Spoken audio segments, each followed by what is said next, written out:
Hi guys, how you doing? This is the Redstone Ninja here, and today I've got another amazing redstone contraption thingy-majig. So, without further ado, let's just fly right over there.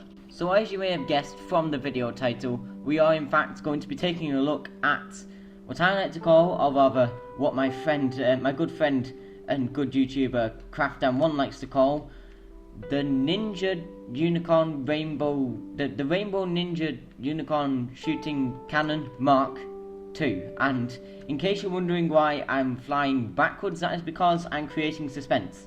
Hopefully I'm about in the right position now. There. Here it is. The Ninja Unicorn Rainbow Cannon Mark II shooting.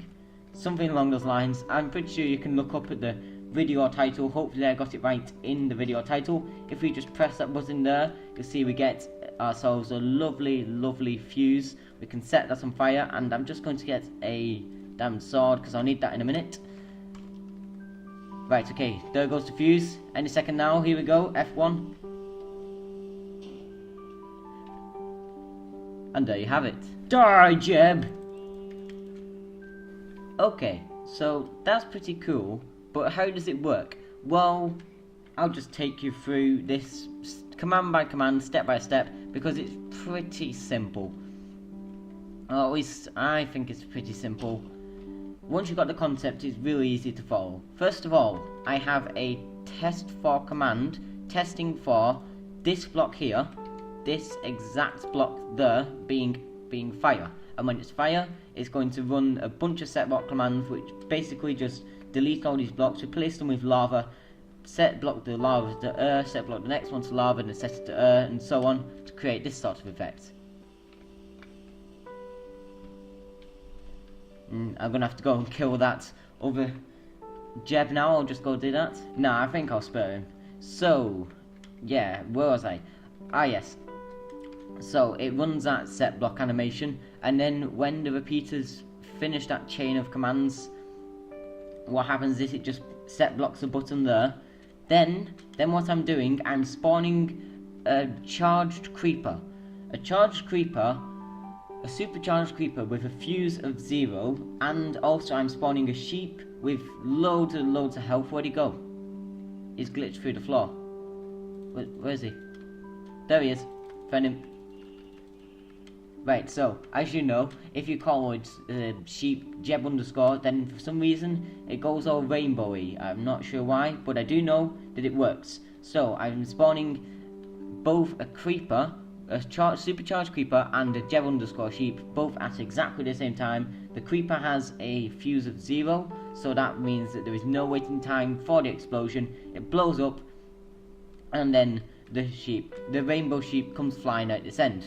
And it's that simple, really. So let's just take a look then here at how compact this all is. Just ignore that fire. Yeah, that was kind of necessary before, but now it's not anymore. So, as you can see, most of this is just a very long chain of commands, one after the other. So first of all, we got to the test for block fire, and if that is true, it's just going to set block lava, set block set block lava, set block and each of these thingamajigs points is going to place in the fizz sound. That makes the fuse sound, you know, the tss. It's not that difficult to understand, hopefully. Each of these are all at 4 ticks to make it the right timing, and then finally, this set block, this thing here, just places the entire structure back into place. When you press that button, it sets block a redstone block to where does it set a redstone block to? It sets a redstone block to here, which is automatically deleted, and then all these commands are run, half of which are just digged up grass stones to make a cool little effect. One really quick thing I did forget to mention just then is at the end of all this, what's happening is after this set block animation, it sets block the stone button. I think I said that already, and then it's going to play a mob.sheep.say sound. I'm not sure if you heard that, it's pretty quiet. It's going to play the explode sound, because you're not going to be able to hear the creeper from that far off, so I thought I'd create an artificial creeper sound. And then these two are the mobs most important part, how could I forget them? First of all, we've got the creeper. Now this is how I've set it out. Now this may go way over your head. I'll leave a link to a video how I got to do this, because I actually had to refer to that. I forgot completely how to give custom attributes to a mob. But this is how you do it. You summon your mob, /summon, obviously, as always, creeper, and then you want your 3 coordinates. After that, you want to open curly brackets. This is where you put your data tags. The first tag I decided to use was powered 1, and then after you've put a data tag, first of all you put your data tag name, then colon, then the value. Powered can only have 2 values, that is 1 or 0. You can also write true or false, I believe, with capital T, capital F, but it's just easier to write 1 or 0. 1 means true, 0 means false. Fuse, and then this is in ticks, 0 ticks. Comma to represent the next tag. The next tag is explosion radius 1. I'm not sure that's needed, but I just don't know.